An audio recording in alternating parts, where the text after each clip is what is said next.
Welcome back to my YouTube channel. I'm here to talk about my birth story. It's been 5 weeks since I had my precious baby girl. I think in my last video, the birth vlog, I didn't really fully explain like anything. So I really wanted to create this video in this format and talk about my birth. Spoiler alert, I did not have the birth that I had prepared for my entire pregnancy. However, I will say I had a very positive birth experience, and I want to share it in case anyone else is thinking about having an elective C-section, and let you know like what led up to me making that decision, how the experience actually was, and things I really wish I knew before. Maybe, yeah, things I wish I knew about the elective C-section process. So let's get into it. This is my birth story. So a bit of background. I had a very smooth pregnancy, I would say. No major complications apart from one, which was that I have a fibroid which degenerated. If you don't know anything about that, like I didn't, your fibroids can degenerate, which basically means they lose their blood supply and change shape or size. This apparently is really common, but it causes excruciating pain. Well, in my case, it definitely did, which led to me being hospitalized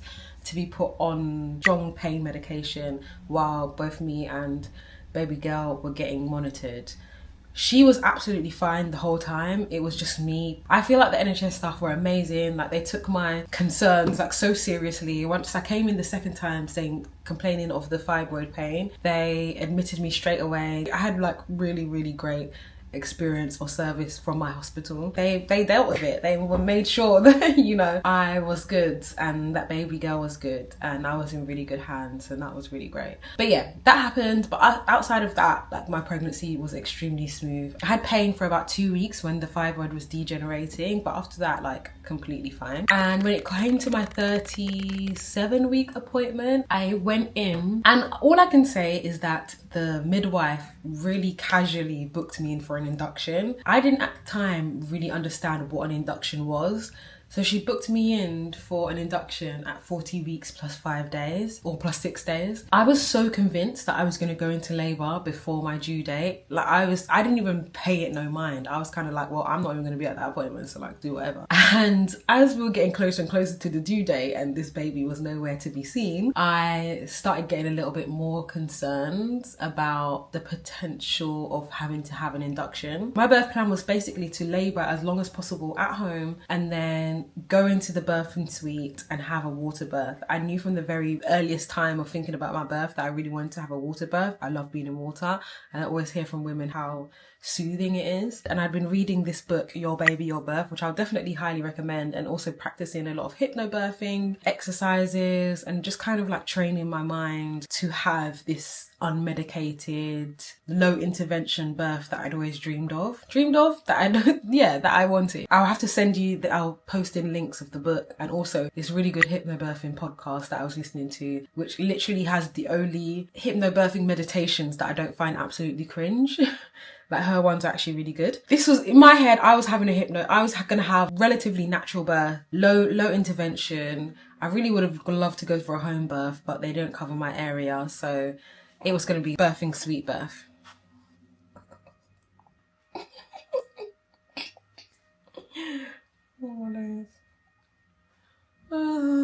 Anyway, so maybe I'm talking a bit too loud for her. Let me talk a bit quietly. Yeah, in my mind, it was a birthing center birth that I was going for.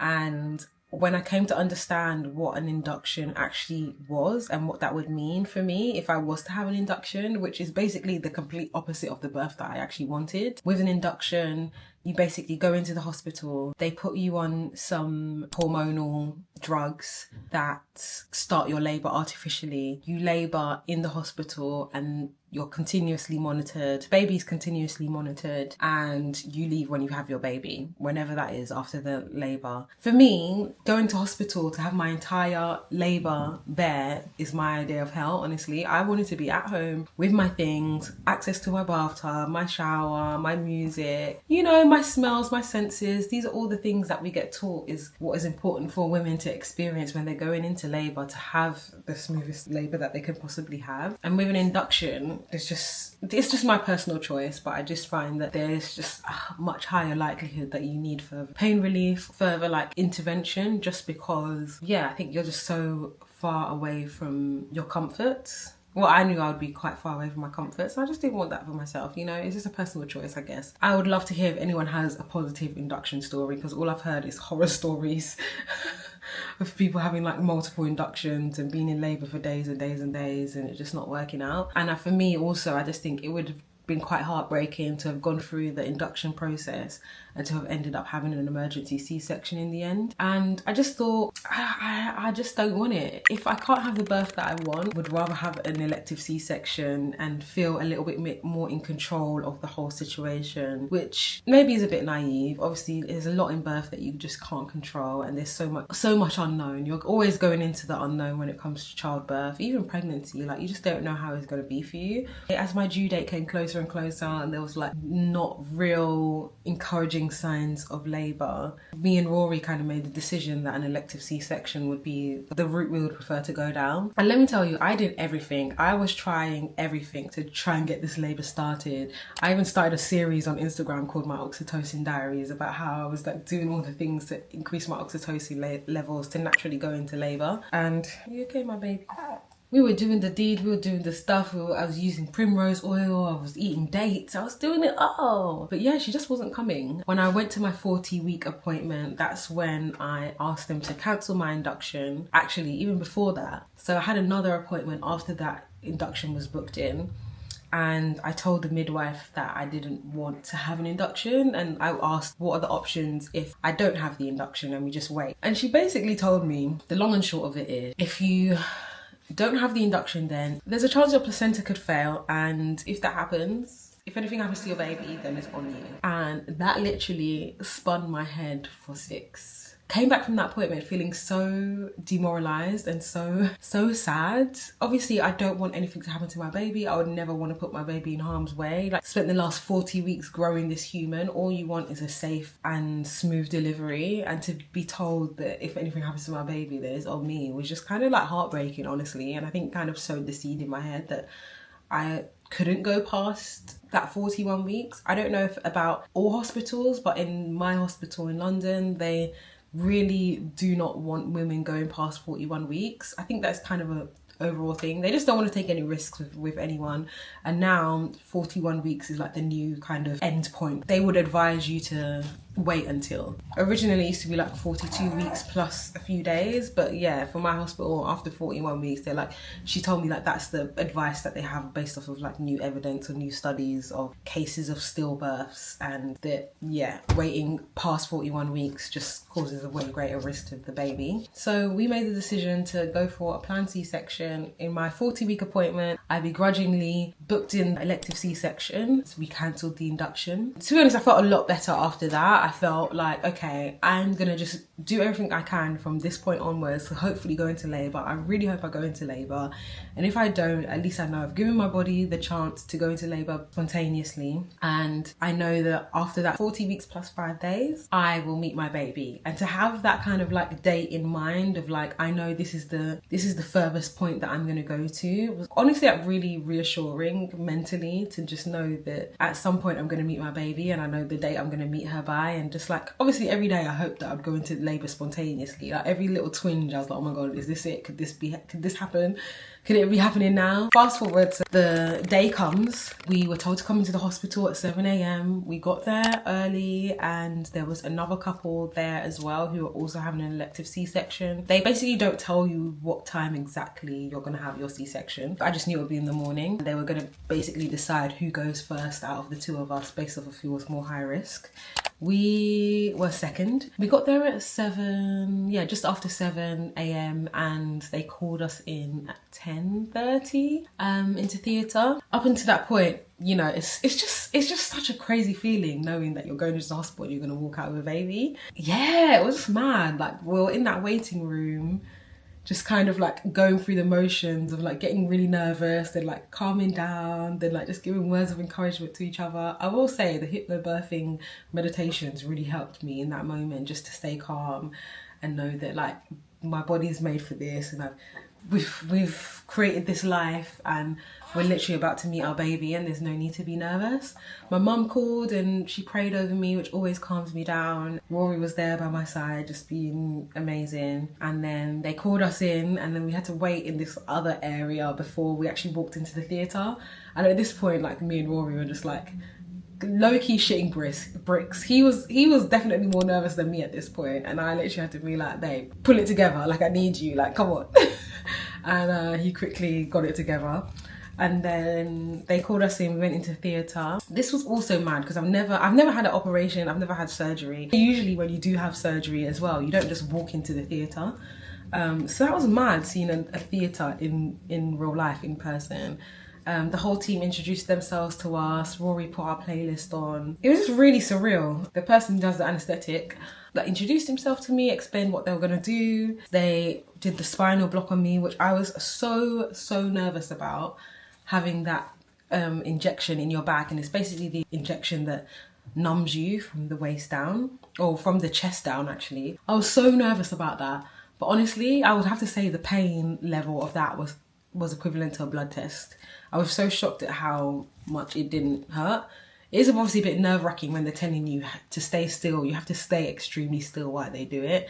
So that was like, oh my God, am I gonna like be paralyzed now? But yeah, Rory held my hand. He like did some 4-count breathing with me so I could just like calm down. And then they also give you like I don't know what this is called, but I'll put a picture of it. They give you the cannula, is it cannula? I think so. In your hand. I absolutely hated that. In fact, that was the worst part. That was so much worse than the spinal block. You basically have to have it in your hand like the whole hospital stay. I hated it. He said I have really small veins as well, so I think that made it particularly difficult to do on me. But that allows them to like obviously give you the medicine that they need to give you directly to your veins. Yeah, they like check that you're properly numb, so there's no chances of you feeling anything during the C-section. The anesthesiologist was literally right next to me, like making sure the levels were right and like increasing it if he needed to and that stuff. I basically laid down, my legs started going really heavy and numb. That was such a strange feeling. And they spray this like cold freeze spray on your legs and up your body to just double check that everything is numb enough. Yeah, the whole like surgery of them like opening me up and everything lasted about 10-15 minutes. It felt like a lifetime, I'm not gonna lie, laying there and like feeling them kind of like pull and tug at me a little bit. I could feel pressure, but I couldn't feel any pain or anything. And I believe she was really tucked down into my pelvis, so they really had to like use a bit of oomph to like pull her out. We didn't know if we were having a girl or a boy. I was convinced she was gonna be a boy. So when they pulled the screen down and showed her to us and I saw she was a girl, I was like, it's a girl! And we literally just started like bawling our eyes out. It was such a emotional release. It was such an emotional moment because, I don't know, like, how can you describe the moment you first ever see your child? Like the first moment you ever see your daughter. And I swore my whole pregnancy that I would never not know the gender of my baby again, because I was like, no, this is torture, like not knowing if it's a boy or a girl.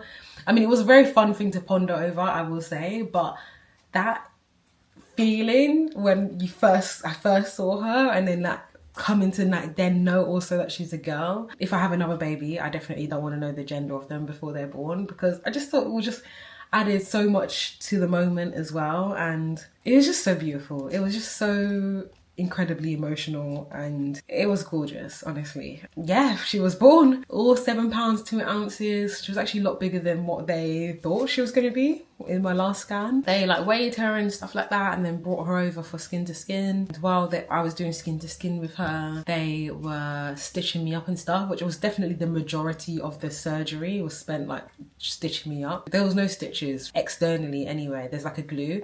So the scar, the like incision mark that was left was so, it just doesn't really look like much. I was surprised to see it. I thought it would look a bit more gnarly, but it's actually really small and like quite neat, and there's just kind of like a line. It looks like a crease in my skin almost, at the time anyway. We were rolled out of surgery. I had her in my arms and we just had like a few hours of just us three, and we didn't message anyone, and we just really wanted to like soak in those initial moments. It's a bit funny because like you get rolled onto this kind of observation ward and you have to have the curtains open because they need to like keep checking on you, check your bleeding, XYZ. We were in there for like, I don't really remember, maybe like 2-3 hours. We were like opposite the couple who had gone in for their C-section before us. They also had a girl and it was very cute. Yeah, we were just like soaking in the moment. We were just, and I highly recommend like don't message anyone. Unless you really want to, obviously, like do you, but I feel like that was such a special few hours where it was just us three, only us two knew she existed, only us two knew she was a girl, and we could just like look at her and just take in like every like nook and cranny of her. And yeah, it was just a beautiful, special time. Then it just increased because we got to share it with our family, our friends as well. I don't know if we really messaged many friends at that time, but yeah, it was just beautiful being able to share it with our parents and like let them know that they're grandparents now, they have a granddaughter. It's a girl. It's a girl.